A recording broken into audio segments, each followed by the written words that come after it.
dama bëgg ngeen déglu ma bu baax dafa am jigéen ñoo xam ne dañu am feebaru kooy dafa am comme góor ñoo xam ne yam feebaru data ça veut dire dangay waxtaan waxu data rek ñu commencé mballu commencé ba ñu wax rek daanu. am na jigéen ñoo xam ne tamit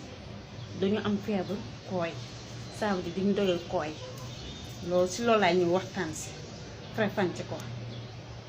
jigéen boo xam ne du doyal kooy xam ne day bëgg sentir ba sentir na moom sëy na ba daanu moom parce que jigéen day daanu ni góor di daanu noonu la jigéen di daanu. am na jigéen ñoo xam ne seen daanu day yéex am na góor ñoo xam ne seen daanu day gaaw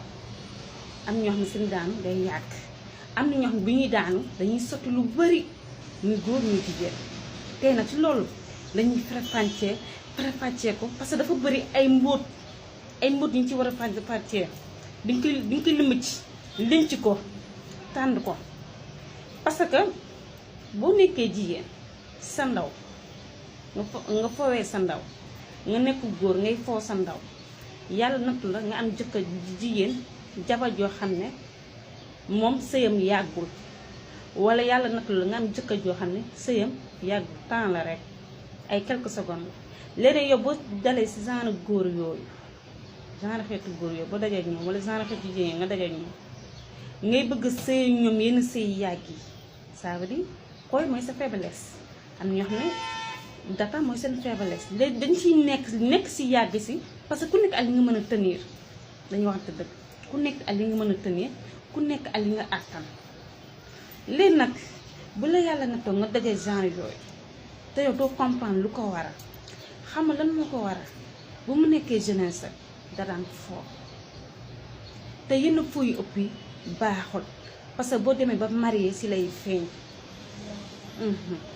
boo demee ba marié boo amee jëkkër joo xam ne moom bu doyalee rek te yow doyale goo fa la histoire ba di tàmbali wala nga am jabar joo xam ne moom day gaaw a doyal te yow doyale goo fa la histoire bi tàmbali. parce que am na benn waay nee na ma man dama am sama jabar mais sama jabar dama koy maral lëfam dama koy defal mais moom duma ma tas sama kooy. ma ne ko da ngay téye sa mar nga ne ko moom mu essaye xam moom lu muy def parce que amour mbëggeel surtout ses walla ses ñaari ko sekk. xam nga lonkoo boo demee bato luy xëcc bato bi pour mu lonk loolu mooy lonk bato bi bu taxawee lu koy lonk noonu pour bato bi taxaw góor a jigéen bi ñuy sëy affaire bi. waaw dafa am benn vidéo bi ma def démb wax ji bari na ñi may woo ba pare ñi may woo bari na ba pare am na ku ma si waxtaana avant ñi di ma woo ba nii sa ñi may woo di ma ne li nga wax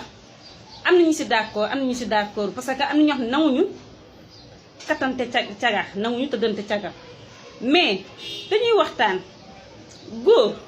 boo xamee jigéen góor yi nga xam jigéen c'est forcément nga tëdd ak jigéen dëgg la wala du dëgg. sama mag yu góor yi xam nañu li may wax sama rakk yu góor yi xam ne li may wax góor laay waxtaan góor ñi laay waxal borom xel yi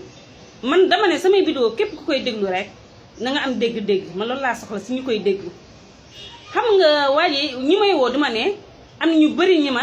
pour ñu tëddantee caga parce que am na benn waaye nee na ma mun naa tëdd caga waaye duma ko fóon loolu am na ku nekk ak ni nga koy utiliser. am na ku ma ne mën naa laal caga te duma laal weenam parce que caga di nga koy utiliser c'est normal parce que loolu mooy liggéeyam. parce que am na ñoo xam ne di may woo na ma sa vidéo bi nga def mballu bi à 100% am na ñoo xam ne di seet ci seen bopp parce que dañ koy dund. parce que am na xale yu góor yoo xam ne à 100% dañuy nekk jigéen duñu am fi ñu ko iri benn parce que dañuy nekk kër famille te wala ñu dem seen benn kër xarit temps bi ñuy bëgg a def duñ ko mun a def. ba pare mballu dafa metti parce que boo mballoo ba pare coor ya ngi see daj parce que am na ku ma si waxtaan ak keroog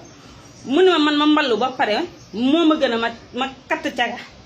waaw ku nekk sa bëgg-bëgg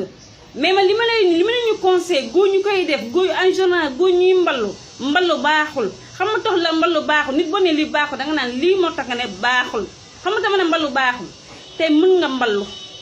ba sant ne mballu nga mais sa nakk bi mooy métti te góor benn butit la am muy bu muy sawee ak bu muy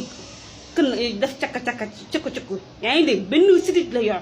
bokkul jigéen ñaari sitit la yor bu muy juree ak bu muy lekkee loolu mooy seen différence yow boo mballoo nga sentir ne mballoo gis nga ba pare boo mballoo sax da ngay sonn ba pare ni ngay sentir sa bopp sax boo nekk jigéen doo ko sentir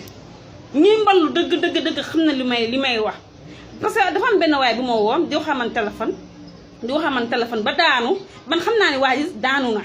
man xam naa loolu mais loolu intéressé wu ma parce que xamante intéressé wu ma man sentir ma ko sama bopp parce que taat danga koy yar ba pare taat dafa fidèle parce que du tricher nu mu ñëw rek ak ci côté mi noonu la moo tax man en général su ma defee vidéo rek dafa am li tax ma def vidéo ba pare j'ai mes raisons samay vidéo xam naa